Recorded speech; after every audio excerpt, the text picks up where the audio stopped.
Last week, we created 3 fruits using the paint sticks on our paper, and we also created a background for our fruit to go on. We've got a tabletop that's a patterned piece of paper, and we've got our wall in the background.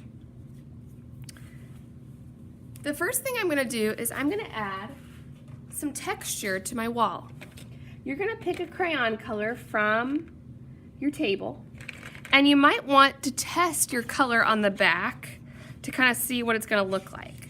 So I'm going to use the green because I think it's going to create a nice contrast to my purple. Instead of using the point of my crayon today, I'm actually going to lay it flat on its side, and I'm going to pinch it between my fingers, and I'm going to rub it this way. So watch this.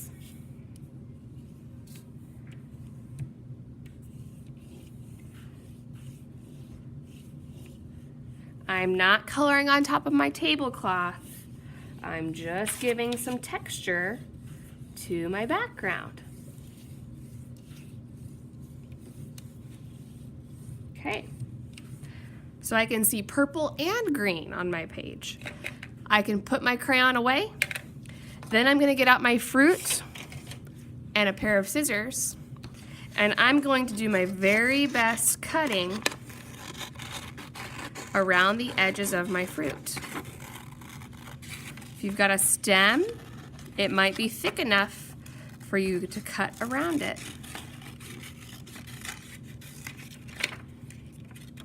One.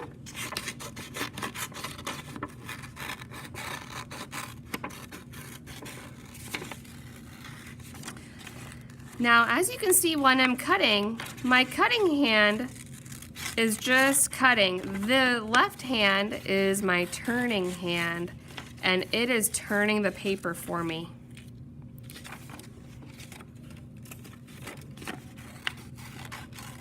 So I'm turning my page. My cutting hand just stays like this. Okay. I'm gonna put my scissors away in my container. And now I'm going to get to arrange my still life. My fruit don't need to be all in a row.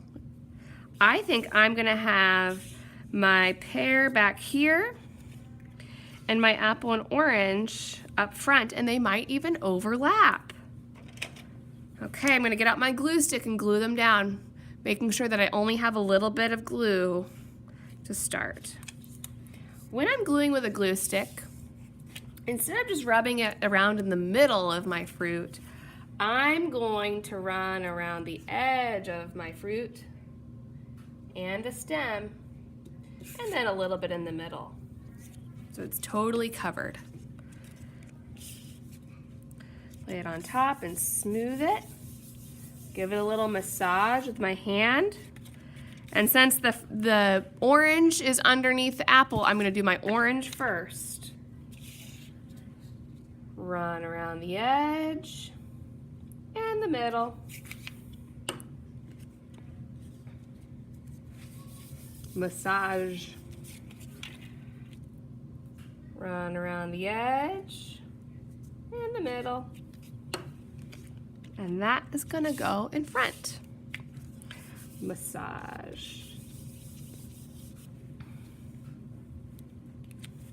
Still lifes often show shadows. A shadow is the dark area that's cast on a table when light hits an object.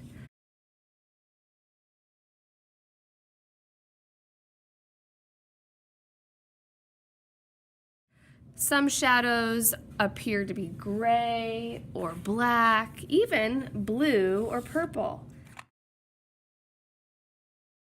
I think I'm going to choose a dark blue shadow. Actually, I think I'm going to do a dark purple shadow.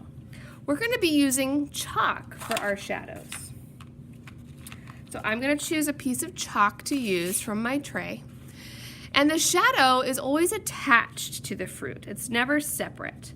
And it always goes into one direction. Let's say my shadow is going to go to the right. So I'm going to have a shadow here, here and here. So I'm gonna do some shadow there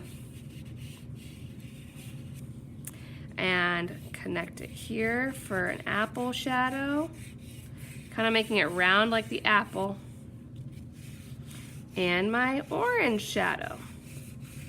I'm not coloring on top of my fruit. Now I'm going to take my finger and I'm going to do some blending right on top of my shadow. I'm not spreading it everywhere, just on top of my shadow.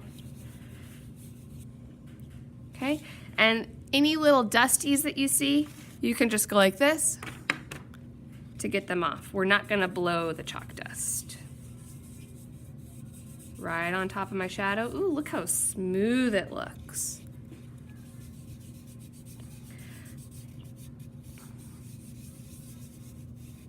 All right, beautiful. Now my still life is complete.